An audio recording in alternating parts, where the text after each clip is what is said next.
Webb, who will tell us how to solve the conjugacy problem for the map. Okay, thank you very much. It's a pleasure to be here. So I think actually today I'm going to spend the vast majority of my time talking about the conjugacy problem, but I have a few fun little things to throw in right at the very end. So in the interest of sticking to that schedule, let me dive right in and start telling you about the conjugacy problem. So this work, which I'm going to tell you about today, is all joint with Richard Webb from Cambridge. And so I think to begin with, I should remind you about the conjugacy problem, about what it says. It's really a very general thing that goes back almost a century today, and simply asks that, well, suppose we have some fixed group, G. What I'm going to do is I'm going to give you two elements inside of this group. Maybe I'll give you them to you as words in some fixed generating set. So I'll give you two elements, G and H, inside of this group. Well, what I'd like you to do is I'd like you to figure out whether or not those two elements are conjugate to each other. So decide whether or not there exists another element F, such that G is equal to F, H, F inverse. And of course, rather famously, this problem is totally unsolvable. You can't stand to make any kind of progress here in this very general setting where you just have some group given to you, some group fixed right at the beginning. But I guess maybe as the title gives away, maybe as you can figure out just from what's written at the top of the board there, there's going to be a very special type of group, namely the mapping class group of some surface, where we can actually say something a little bit more substantial, where we can actually make some progress on this conjugacy problem here. So I think what I should do is I should dive straight into the theorem. I should tell you precisely what we can do in the case of the group being the mapping class group of a surface. So the theorem for today is the following. So the theorem, which is joint with Richard, is the following. So let's take a surface, so fix a surface S, and look at the mapping class group of that surface, so the set of all homeomorphisms up to isotopy. Well, there is a polynomial-time solution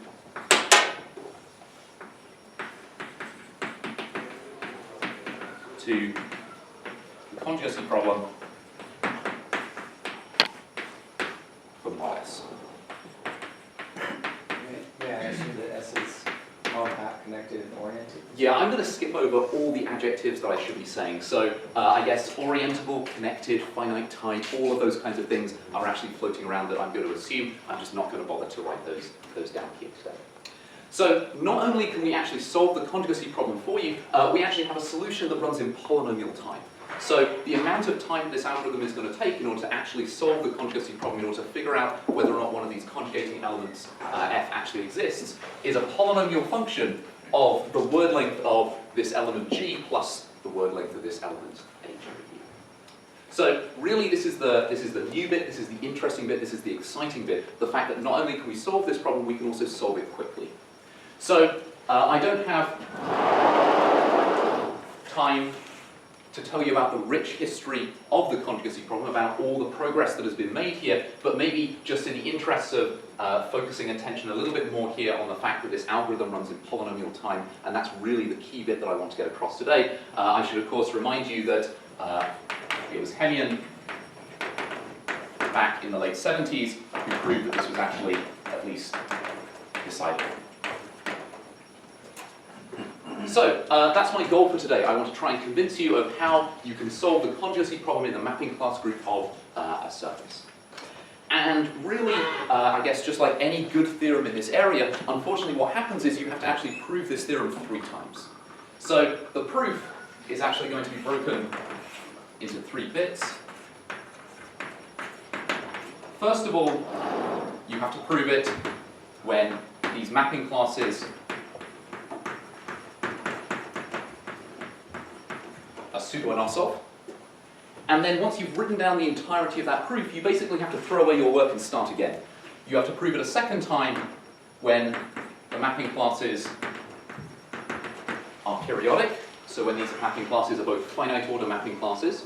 And then finally, having done both of these cases, you still have more work to do. You've still got to do this third case which is where the mapping classes are reducible. So they fix some invariant multi-curve on the surface, and fortunately there, at least you get to reuse the majority of your work from this case and the majority of your work from this case. You combine those two things together in order to actually prove the reducible case. Now, Yeah, yes, so when you say it's polynomial time and you're measuring the input size by the word length, is this with respect to some standard set of generators or with? so let's say that the mapping class group comes with some fixed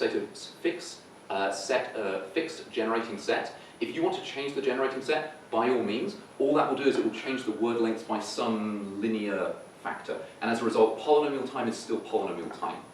And this is part of the reason why I guess I'm being a little bit careful in saying polynomial time and not like quadratic time or anything along those sorts of lines. Something with a little bit more, something that's a little bit more precise would require a little bit more care over exactly how this theorem is So written. the degree actually could depend on the presentation of the... So not, well, so maybe not the degree depending on the presentation, but certainly, for example, if you pay attention to how this theorem is written, it's fix the surface. Then once you've done that, there's a polynomial time algorithm for that surface. So in particular, the algorithm can be slightly different for different surfaces. The algorithm can have different running times for different surfaces. All of these sorts of things play a role. But I mean, morally, the degree is expected to increase as the complexity of the surface increases? I'll say a little bit about the degree right at the very end, but that's actually not such a big issue. The big issue is somewhere else. In the interest of time today, I'm only going to prove one of these three cases for you. I'm going to prove the pseudo-Nosson case for you. So this is perhaps the most interesting of the three cases. This is where I have to actually do something that's a little bit tricky. And in fact, to make my life a little bit easier, I'm going to also throw in a little technical assumption as well. And the assumption that is going to help me today is that I'm going to assume that S is punctured. So actually, this surface, I don't want it to be a closed surface. I want to have some finite collection of points that has been removed from the surface. So I punctured a few points out. Okay. So I think with all of the little caveats out of the way, I can actually tell you the proof now. I can actually try to start digging into some of the details involved in actually proving the... And, well, when I was writing out the notes for this, when I was figuring out exactly how to try and explain this, this algorithm to you, when I was trying to figure out exactly what steps we needed to run through, I think what I've come to the conclusion of is that actually it's perhaps easiest for you if I explain the algorithm backwards. So I'm going to do the entire proof in reverse. I guess you'll have to read the paper from bottom to top if you want to actually repeat what I'm going to say to you right now. But I think the most important, the biggest sort of step comes right at the very end. So it makes sense to jump that, to reverse that and put it right to the very front. So I guess I should begin the actual proof of this, or maybe I should say I should end the proof of this with step 4 of the algorithm. And so for step 4, for this final step of the algorithm, what I'm going to do is I'm going to take this question, this conjugacy problem, and I'm going to rephrase it for you. I'm going to show you another way that you can think about the conjugacy problem. And really the motivation for this comes from thinking about not the conjugacy problem for the mapping class group, but for thinking about the conjugacy problem for linear transformations. So suppose I wasn't actually trying to do this problem. Suppose I was only interested in linear transformations. Well, how would I go about solving the conjugacy problem there? So I've got a pair of linear transformations, and I want to try and convince you that these two linear transformations are actually conjugate to one another. Well, these two linear transformations that I have, maybe I can think about how they act on Rn. And thanks to the fact that they're, say, conjugate, well, what they're doing is they're acting on Rn really in exactly the same way, just with respect to different coordinate systems. And so the challenge, or one of the ways that I can see that these two linear transformations are actually conjugate to one another, is to find coordinate systems in which they both look exactly the same. And so that's precisely what we're going to do here for the mapping class group. So we're going to find coordinates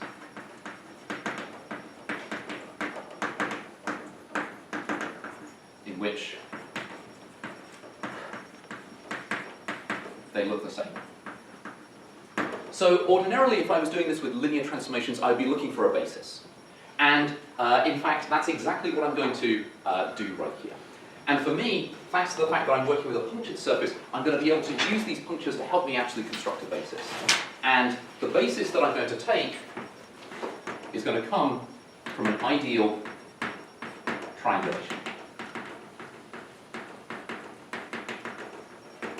So one of these ideal triangulations, so when I have a triangulation which uses the punctures of my surface as its vertex set, really acts like a coordinate system. It gives me a basis in which I can express the mapping class. And well, if I was doing this kind of problem with linear transformations, well, what would I do? I would take my basis, I would apply my linear transformation to the basis, and I would express the image of the basis in the original basis itself. And this would let me write down some nice n by n matrix which describe precisely what this linear transformation was doing in this basis. And so I'm going to do exactly that right here. I'm going to take this ideal triangulation, and I'm going to apply my mapping class to this ideal triangulation. And what I'm going to do is I'm going to write down the matrix expressing the image of this linear transformation in this particular basis over here. Oh, sorry, the image of this mapping class, the image of this basis under this mapping class in this basis right here. So we can write down a nice matrix to encode precisely what's going on here. And one really simple way of actually doing this encoding is simply to look at what happens to the edges of this triangulation. So this has edges, let's say E1 up to E. And so what I'm going to do is I'm going to write down this, it's going to be a k by k matrix, and it's just going to come from the edges down here. What I'm going to do is I'm going to look at each edge each edge of my ideal triangulation where it gets sent under this mapping class, and then figure out exactly how many times it intersects each one of the edges back in my original triangulation. So this matrix, it's going to have entries consisting of how many times the ith edge intersects the image of the jth edge.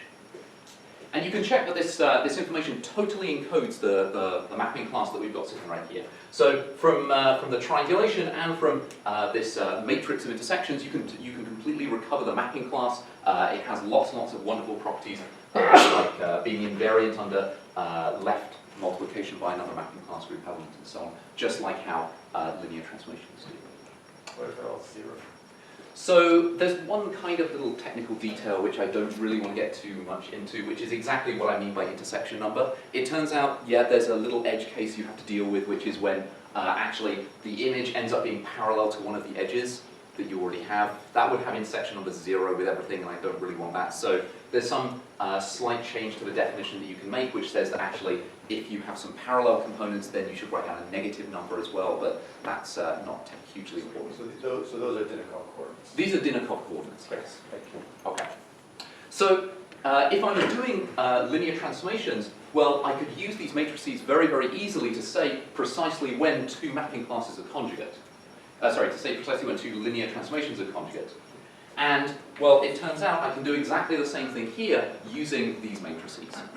So the result that I need in order to rephrase the conjugacy problem is the following, which is that two mapping classes are conjugate, so H, it's in alphabetical order, so G is conjugate to H if and only if there are bases for the two actions. So there's two ideal triangulations, let's say T and T prime, such that the mapping classes in these particular coordinate systems look exactly the same.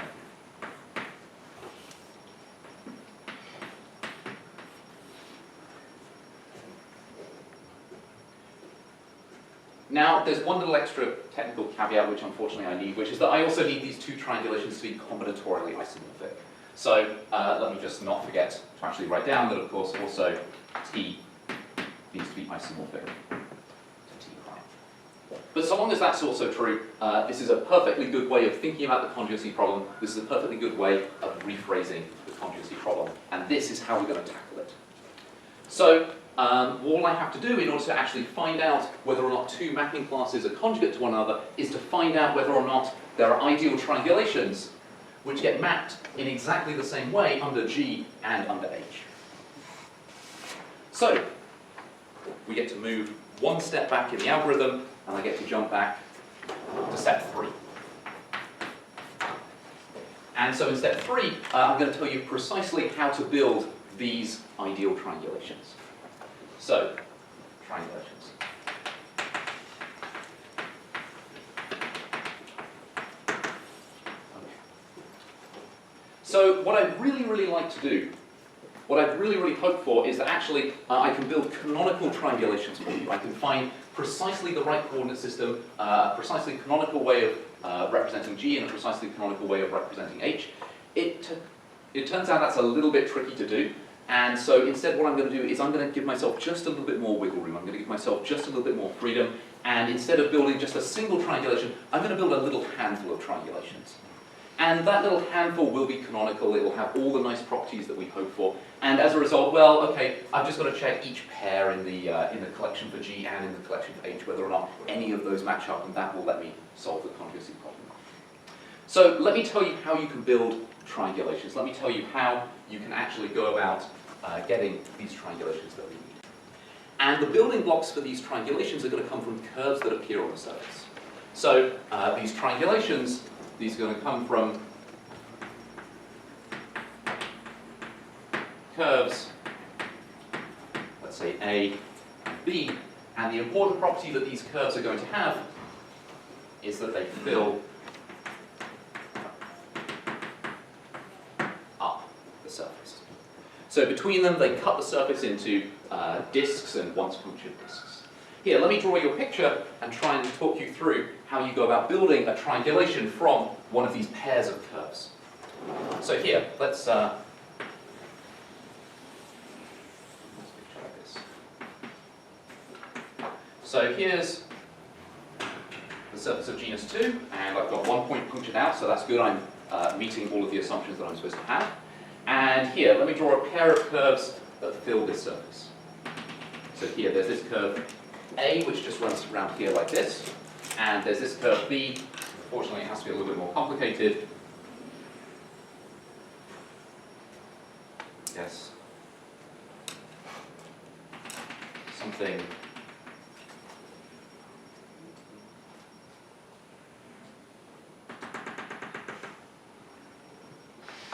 This will work. Okay. So here's a pair of curves on my surface that fill up the entirety of the surface. And what I'll do is I'll tell you how you can get a triangulation, or at least a little collection of triangulations, out of this pair of curves. So the first thing that I'm going to do, I'm going to make several little choices along the way, and you should definitely keep count of the fact that I'm only going to make a handful of choices. There's only a handful of possibilities that we're going to have to possibly consider, and as a result, only a handful of little triangulations that can drop out of this process. So, what's the first thing that I want to do? So the first thing I'm going to do is I'm going to choose one of my punctures. I'm going to choose one of those vertices of that will be one of the points that will be a vertex of my ideal triangulation. I guess here I don't have much choice. I have to choose this one right here, but that's okay. I'm happy to do that. And what I'm going to do is I'm going to draw a little arc coming out of that vertex, and it's going to go over to this curve A, staying away from the curve B. So maybe I could draw something like this. And, well, okay, I have a couple of different possibilities for that, but there aren't so many. The total number of different arcs that I can draw this way is just bounded by the Euler characteristic of the surface, so that's not too many possibilities for me to consider. And what I'm going to do is I'm going to use this little white arc that I've drawn in, together with the curve A, to form a new arc on my surface. And what I'm going to do is I'm going to sort of, I guess, splice this arc which runs from this vertex out to this curve into the curve itself. So I'm going to modify this ever so slightly. I'm going to divert this arc around this curve A here like this. And in doing so, I end up building this arc right here, maybe I'll call it alpha, just to make sure that it's different from A, which is this arc which starts at this vertex, goes out to A, goes around A, and then goes back into the vertex that it started at. I guess I can even make a choice. You know, when I hit this arc A, I'll turn to the right so that actually this path is even oriented around.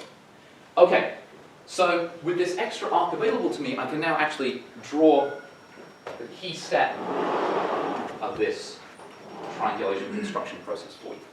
So here, let's just recreate a little local picture close to that arc. So I have my vertex, I have this puncture right here, there's this arc, alpha, which comes out and around like this. In fact, actually, let me tighten it up even more so. There's this arc which goes around like this. And the curve B that I've got, well, it crashes through this arc a bunch of times. So it goes through like this, and like this, and like this.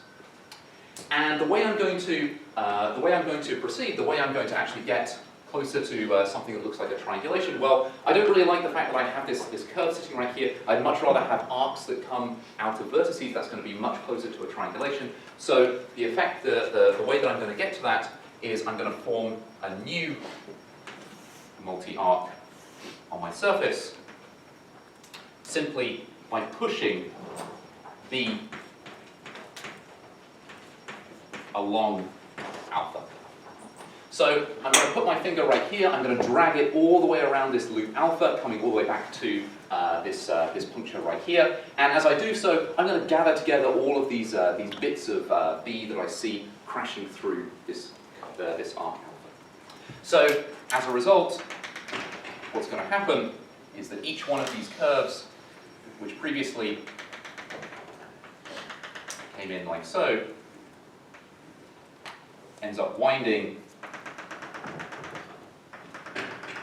around like this, and oh, there was one more, wasn't there? Yeah. Okay, something like this.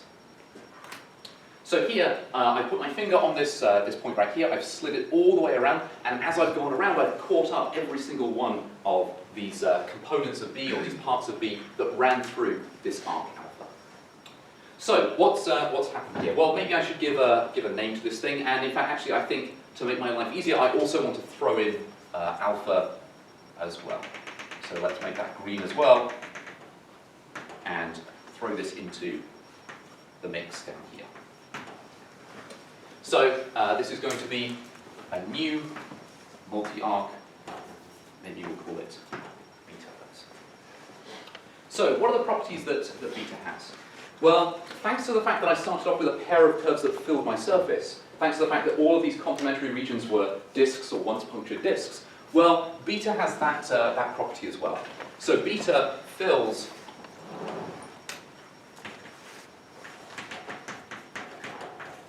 S. And unlike the curves that I started off with, beta is a multi-arc. It only consists of arcs that connect, well, actually from this vertex back to itself. So I'm in a pretty good situation here. This is looking much more like a triangulation. The only thing I have to deal with is, of course, that this thing that I've constructed right here is now just some multi-arc that fills up the surface. So the final step, the final thing that I need to do in order to actually end up with a triangulation is simply to fill in all of these polygons. After all of my complementary regions look something like this now.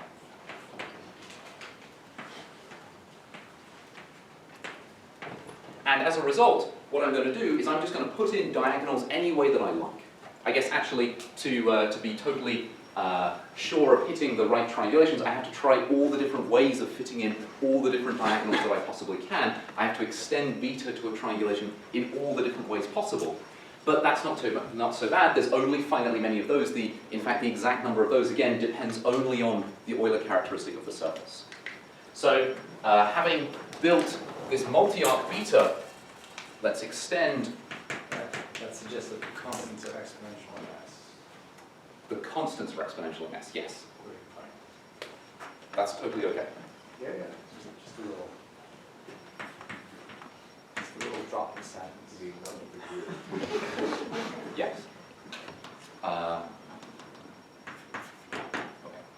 So having reached this, this multi-arc that fills up the surface, well, we're just going to put in diagonals really any way that we like. We're going to try all the different possible combinations, all the different ways of putting diagonals into this filling multi-arc, and end up with a big bucket of triangulations.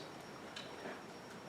All right, so this is step 3, and this is a process which allows you to build triangulations from a pair of curves that fill up the surface. So let's keep working backwards. Let's now go one step further back. So, step 2, curves. So to keep going back through this process, I've got to tell you where these curves come from.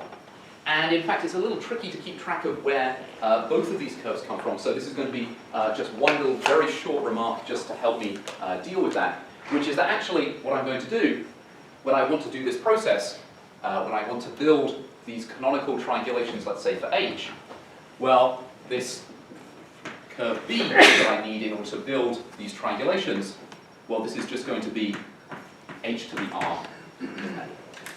So in order to actually build these triangulations, I need pairs of curves that fill up the surface. Well, so long as I take a large enough power of my pseudo-anosov, in fact, actually, I guess, so long as I take R to be, what's the exact constant I want, 62 times by the Euler characteristic of S squared, well, thanks to the work of Gadret and Sai,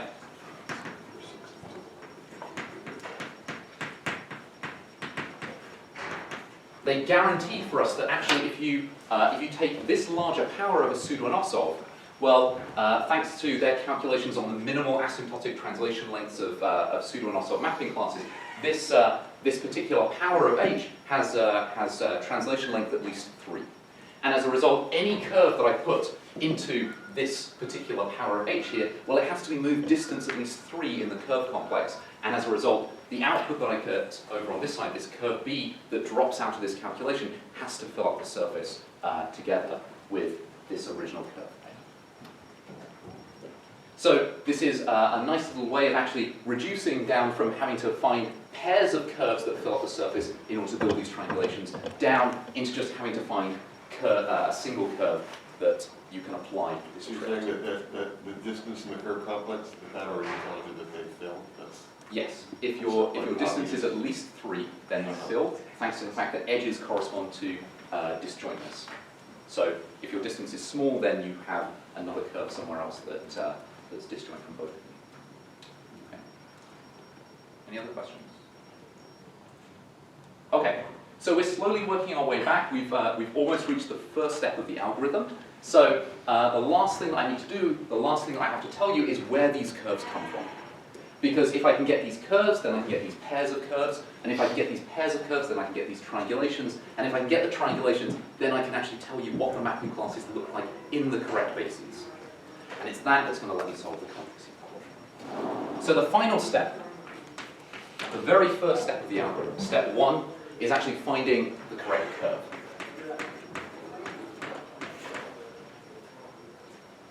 So in order for me to find the right curve for you, the place that I want to go to, the resource that I want to tap into, is again the curve complex. So here, let me draw a little picture. So here is the curve complex associated to this particular surface. And this mapping class that I've got, this H, acts on the curve complex. So there's this pseudo-anosov map H, which acts on this curve complex right here. And thanks to the fact that we're working with these pseudo-anosov mapping classes, well, I think of the action of this mapping class on the curve complex kind of like a hyperbolic isometry. So what happens is that everything gets moved by this mapping class. Everything is sort of being translated along this, I guess in this direction towards, I guess it's the stable lamination on the boundary over here. So the correct picture for me to draw is something like the following. There's these axes which run through here like this. And the effect of this pseudo-anosov really is just to move things along this axis. Everything just gets translated this way along these axes by this pseudo-anosov map H. So these curves which crop up right here, these vertices which crop up inside of these axes right here, these are precisely the curves that I want to use. So here, so these are the, I guess I should say, the tight axes of the pseudo-Anosov map H.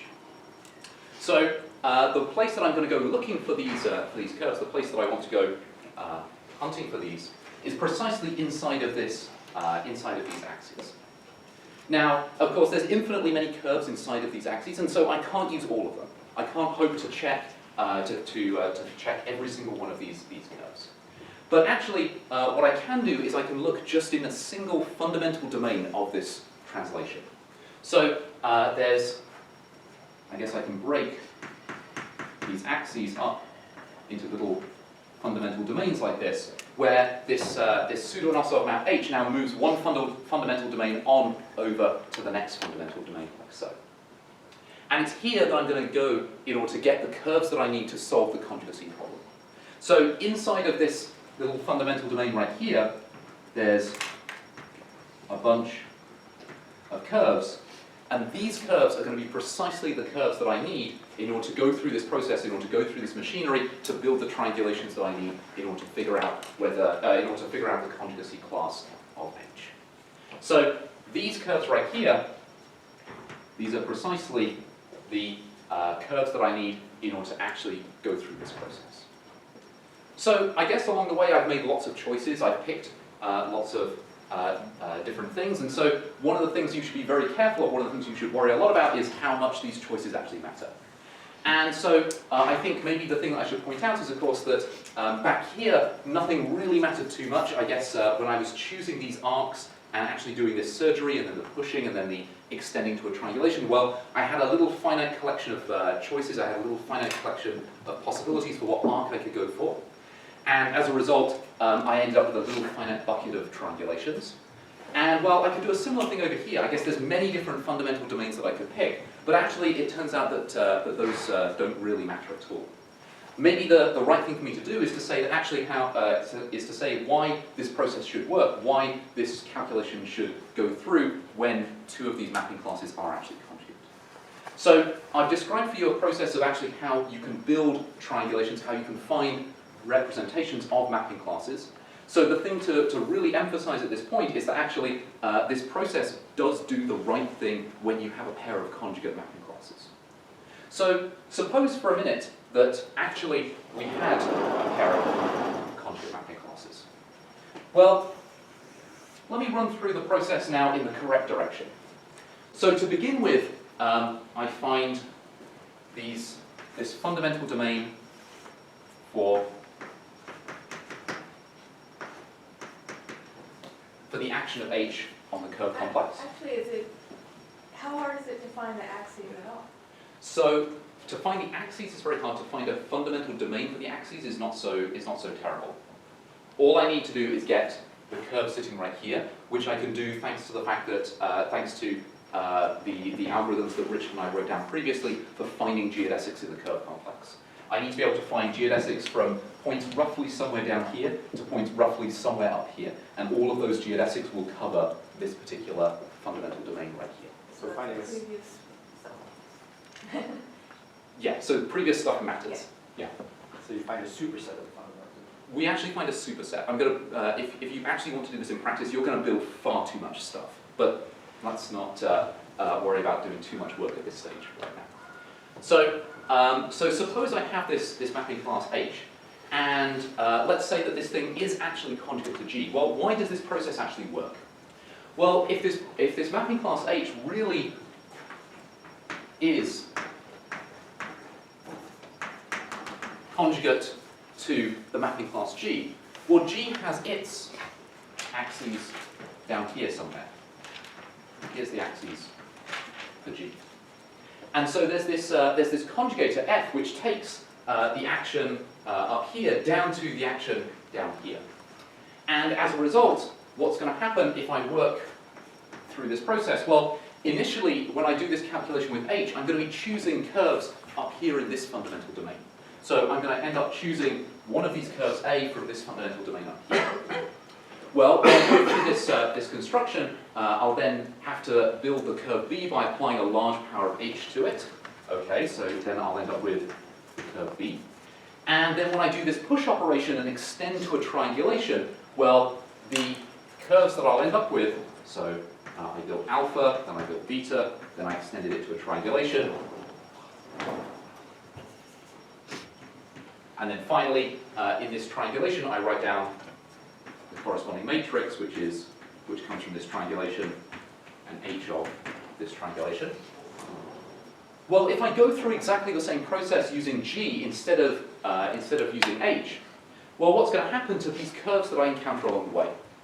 When it comes to choosing representatives in this fundamental domain down here, well, I'm really just choosing curves up here and then applying this map F to take me down onto this axis. So instead of choosing the curve A in step 1, what's going to happen is I'm going to end up choosing the curve F of A instead. So this is when we're building it for H, and this is when we're running this process for G.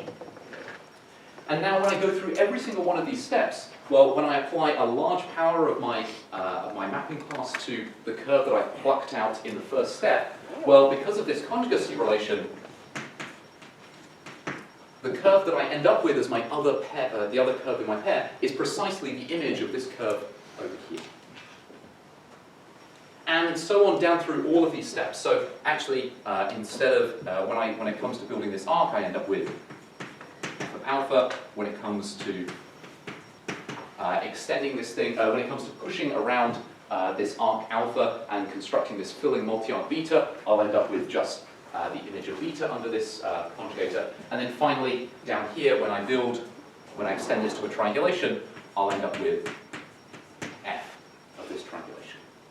And as a result, when I go through this calculation and build the matrix associated to this triangulation that I get from this pair of curves that came from this original curve back here, well, the matrix that I'll end up with is the matrix of f of t and trying to get it right, h of g of f of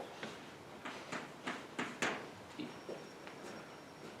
And thanks to the fact that g is conjugate to h, and the fact that back here, these intersection numbers don't change if I apply f to both the left-hand side and the right-hand side, well, I end up with precisely the same matrix dropping out of this calculation. So the construction really boils down to the fact that if you end up discovering a pair of triangulations in which these mapping classes have the same representation, well, then you know that these mapping classes are actually conjugate to one another. And thanks to the way that we build these triangulations, well, if your mapping classes started off conjugate to one another, then thanks to the fact that all the choices that we made along the way push through this conjugator map, well, you will end up with triangulations at the end that have precisely the same matrices. So what do you need to, can you remind us what do you mean with the triple equal up there with t and t prime? Is conjugate to. Yeah, sure.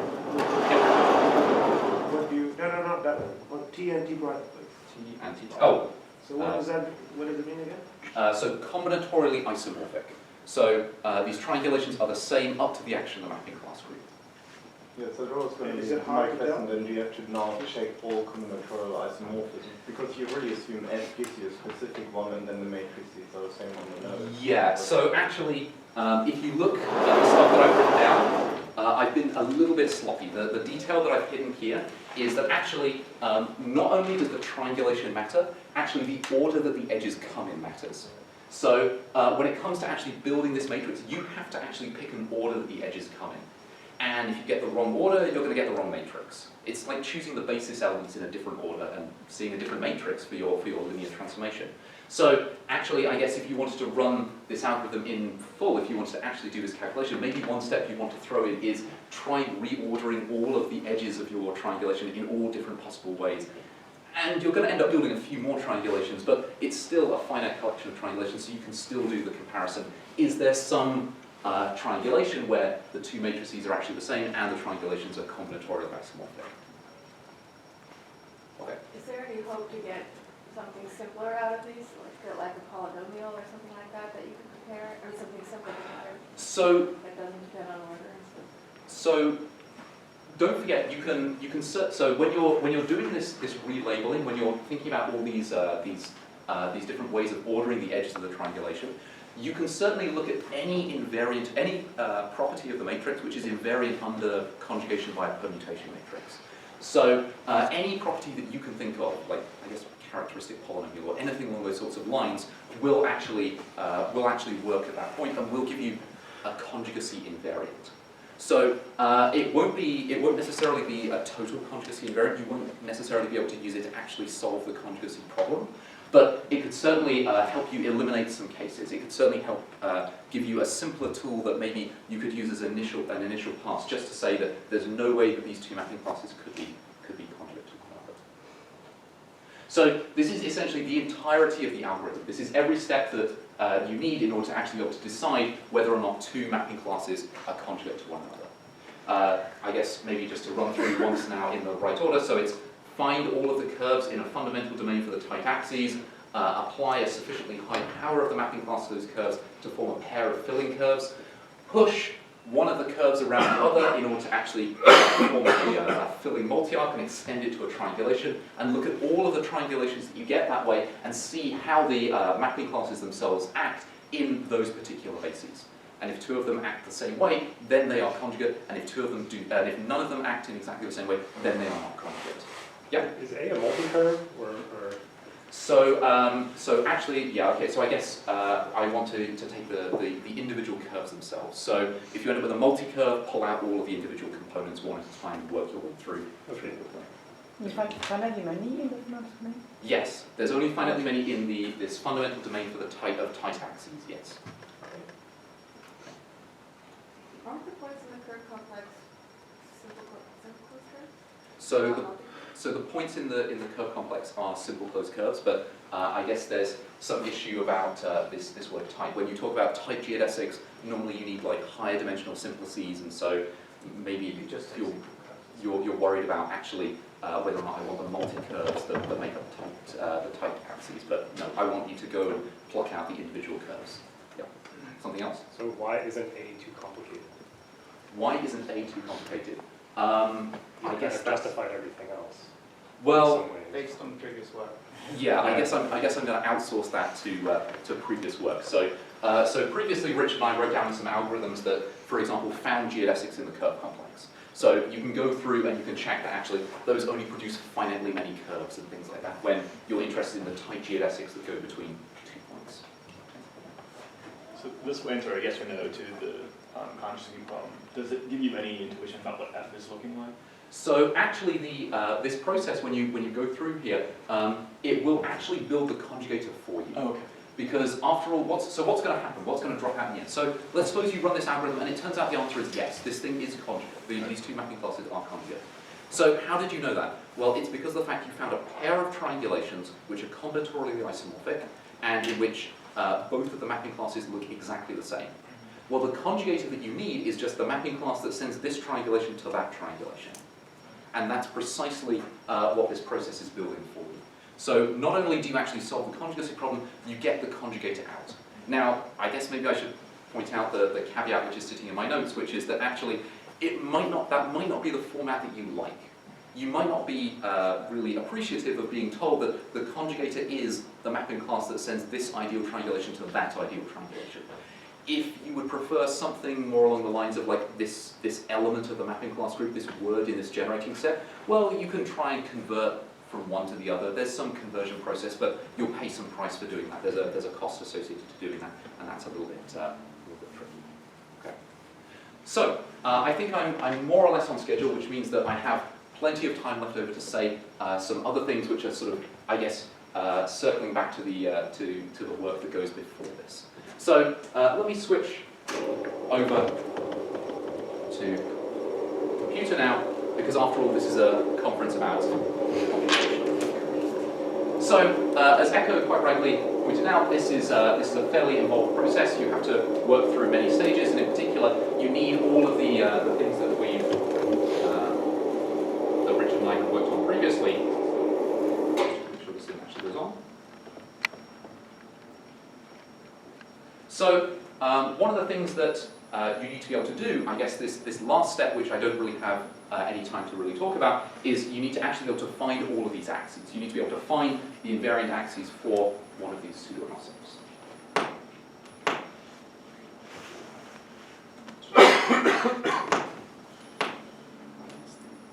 Is this thing on?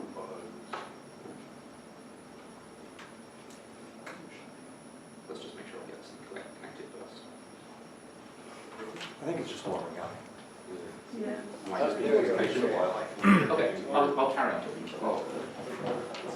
So, yeah.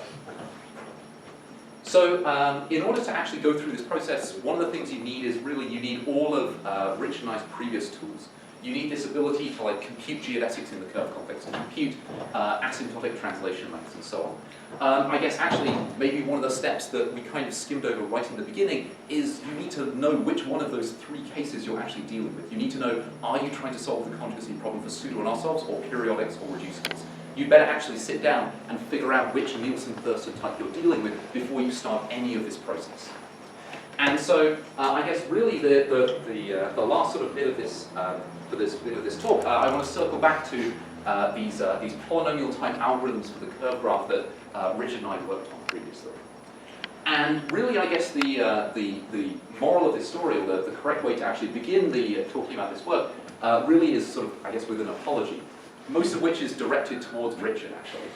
So when it came to actually writing this paper, when it came to writing down all of these algorithms for the curve graph, well as doing all the usual sort of like nice text explanation, and as well as doing all of the proofs of all of the theorems which cropped up, well, one of the things that I guess I was pretty insistent upon was that we included these big blocks of pseudocode.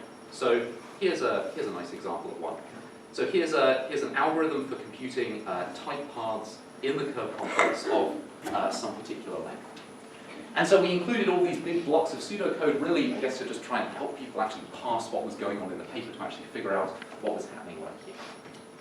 And really the confession, I guess, is that actually these blocks of code that we've included here, these aren't pseudocode.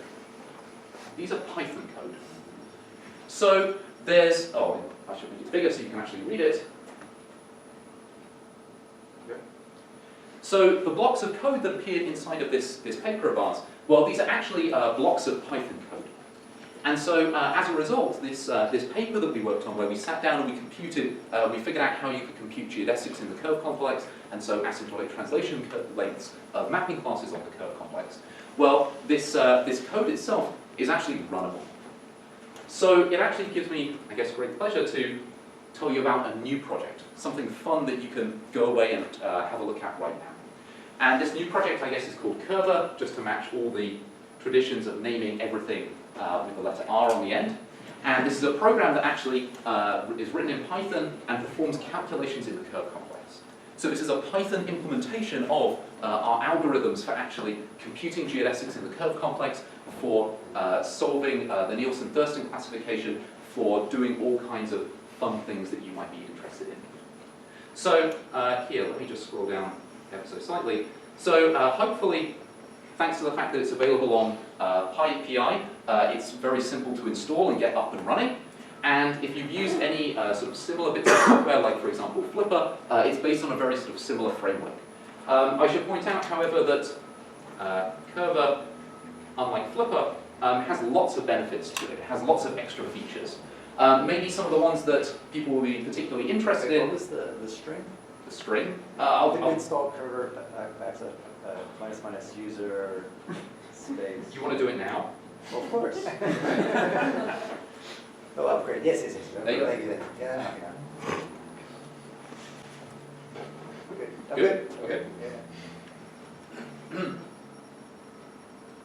So in particular, some of the features that Curver has, unlike Flipper, are things like the following. So not only can it do Dane twists and half Dane twists about all curves and about all arcs, it can also do them very quickly. So if you want to take large powers or anything like that, that's absolutely fine. Thanks to the fact that it's designed from the ground up to work with curves and integral laminations, really, it has the ability to do lots and lots of basic manipulation of those types of things. So if you want to apply a mapping class to a curve, sure, you can do that. But if you want to know what the individual components of a multi-curve are, if you want to extract the individual curves that lie within a multi-curve, yeah, you can actually go for that. It has the ability to determine topological types of curves, to do crushing along the curves, to figure out homology actions, and of course run this polynomial-time curve simplification algorithm. Now, I guess one of the major things that I would love to do, one of the things that I really wish I could stand here and show for you right now, is a wonderful example of Curva doing one of these calculations, of Curva figuring out the asymptotic translation length of some mapping class right here. But actually, I guess maybe I was lucky and the blurriness of the projector hid the opening sentence back on the main page, which is that unfortunately, although this algorithm does run in polynomial time, the constants involved, not the degree of the polynomial, the constants that are involved become absolutely intractable. So, for example, I guess if I wanted to compute one of these Nielsen-Thurston types using this kind of process, I think the first step of the algorithm in like a genus 2 surface, for example, is to take whatever mapping class you're given and raise it to the 300,000th power. That's the opening step of the algorithm. Ben, did you? No, I think you just said, my question was whether the constants are just theoretically bad or whether they have to be bad. They're pretty bad. But like, as in theory they're bad, but you can engineer the algorithm to make it much simpler, or just you have to try a 3,000th power or whatever. Or I don't think whatever it's necessary to do that. No. I mean, the hyperphonicity constant isn't that big, and you use Gardrey size constant. So you could just use Gardrey size constant to start with. Yeah. You get a quasi-geodesic, which will, in practice, be very close to a geodesic. Just take the midpoint of that. That should be close enough to the geodesic axis. If it is, you'd line this off and then go to Gardrey size. Yeah. Help you, so the constants are not going to be that big. At most 50.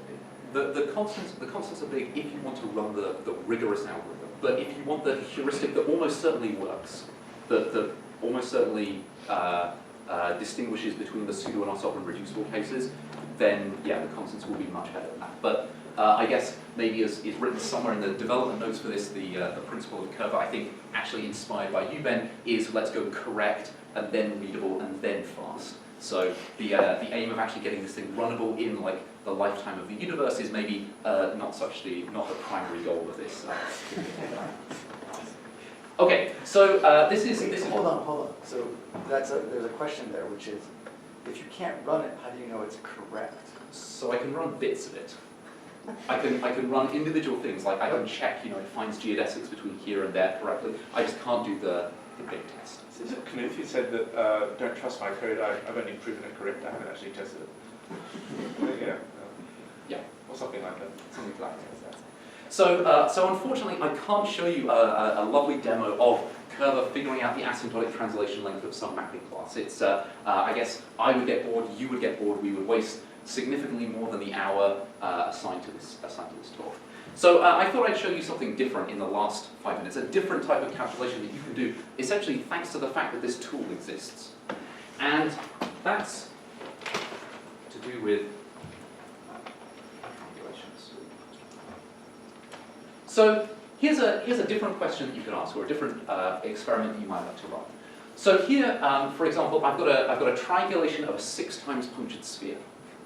And what I can do is I can load this type of example into Curva. I can ask it to go and find a triangulation of a 6 times punctured sphere. And on this triangulation, what I can do is I can draw, like for example, this thing running around here, one of the curves that Curva knows about. There's this simple curve here, C, that runs up, round through the top. And I could form this set, the set of all curves which meet this triangulation at most n times. So here, for example, I guess we've got 1, 2, 3, 4, 5, 6, 7, 8 intersections between this curve and this triangulation. So this curve is in C8 and higher, but not in any of the lower ones. And well, in this particular case here, there's really sort of 2 different families of curves that crop up. And as a result, this set Cn is partitioned into 2 different types of curves. There's the curves like this one on the left here, C3, which separate 3 punctures from 3 punctures. And there's this curve like this one on the right here, C2, which separates 2 punctures from 4 punctures.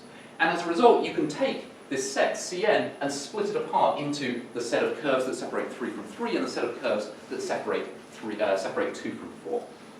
And, well, what you can do is you can use Kerber to run experiments on these types of objects. So, for example, one of the nice questions that people like to ask is, for example, what's the limit of the ratio of the sizes of these two things?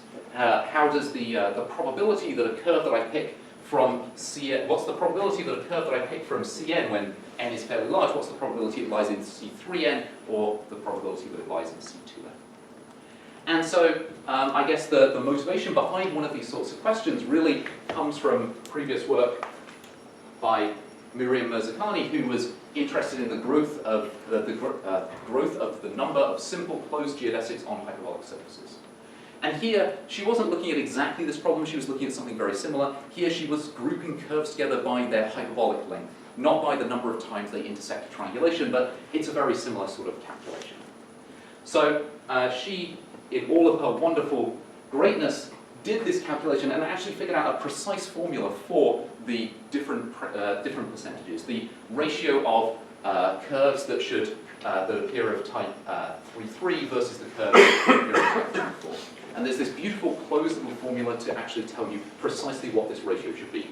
In fact, actually, maybe it should be remarkable just that this ratio is a rational number more than anything else.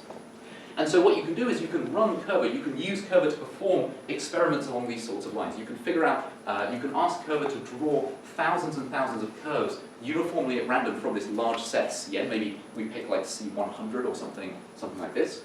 And thanks to the fact that it can manipulate these curves, thanks to the fact that it can simplify them and compute the topological type of one of these curves, you can tell whether it lies in this C2 bucket or whether it lies in this C3 bucket. So, unfortunately, I discovered this morning that the Warwick guest Wi-Fi doesn't let you use SSH to connect into the big machine that is currently running this experiment. So I have to jump back to the blackboards now. So the latest data, if you run this kind of experiment, just a little bit of space.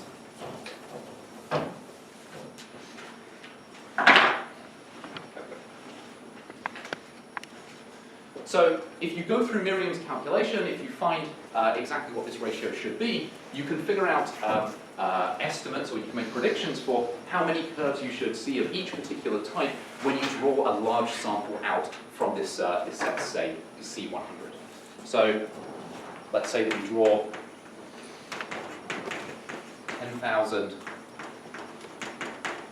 samples from C100. Well, if we were doing this calculation using hyperbolic length to actually classify these curves, so we were actually looking at the curves of hyperbolic length at most 100, well, Miriam tells us that actually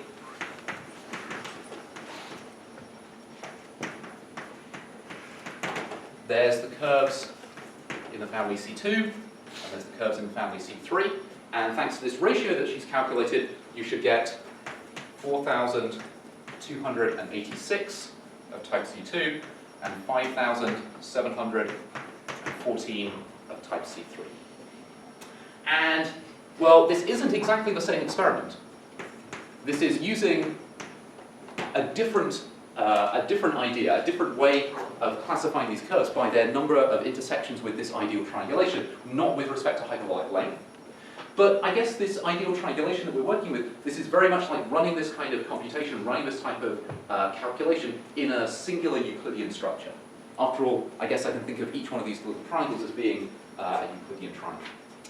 And if you do this, if you draw one of these, if you draw 10,000 samples uniformly at random, here's just one of the experiments that drops out, which is that you get 4,131 curves of type C1 and 5,869 curves of type C3. So maybe someone, who's definitely not me, should try and figure out precisely why these numbers are so similar to the numbers for Mirzakhani's case, and maybe why, maybe if Mirzakhani's work extends through into the singular Euclidean case as well. But I think this is a good place to stop and leave you with something to think about. So thank you very much.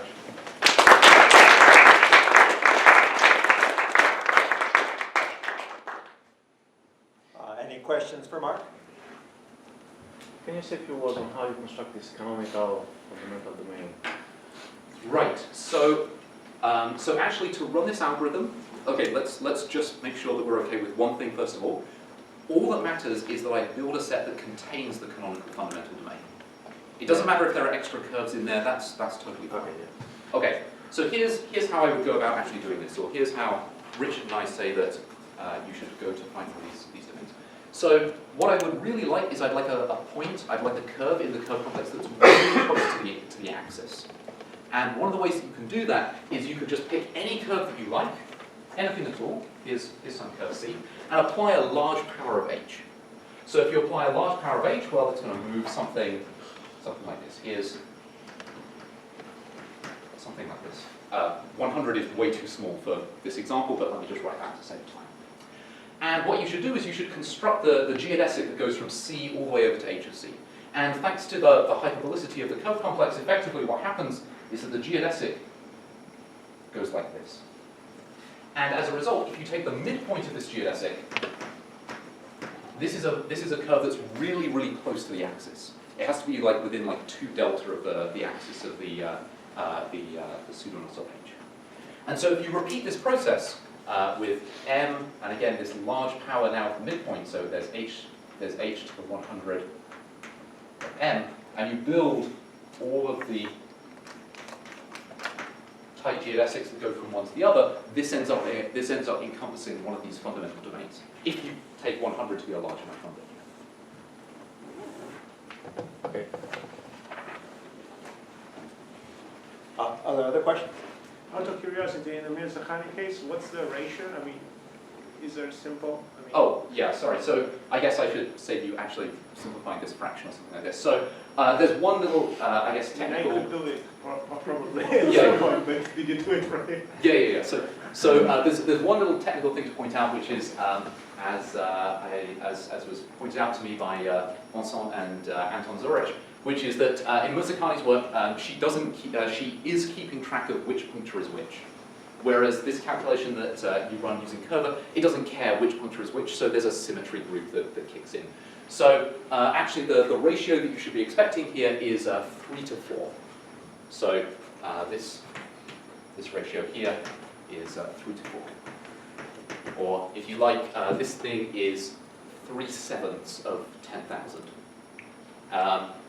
If you actually plug these numbers, so n equals 6 and I equals 2 and j equals 3 into this calculation, you won't actually get this answer. It's because of the fact that it doesn't take into account this symmetry group.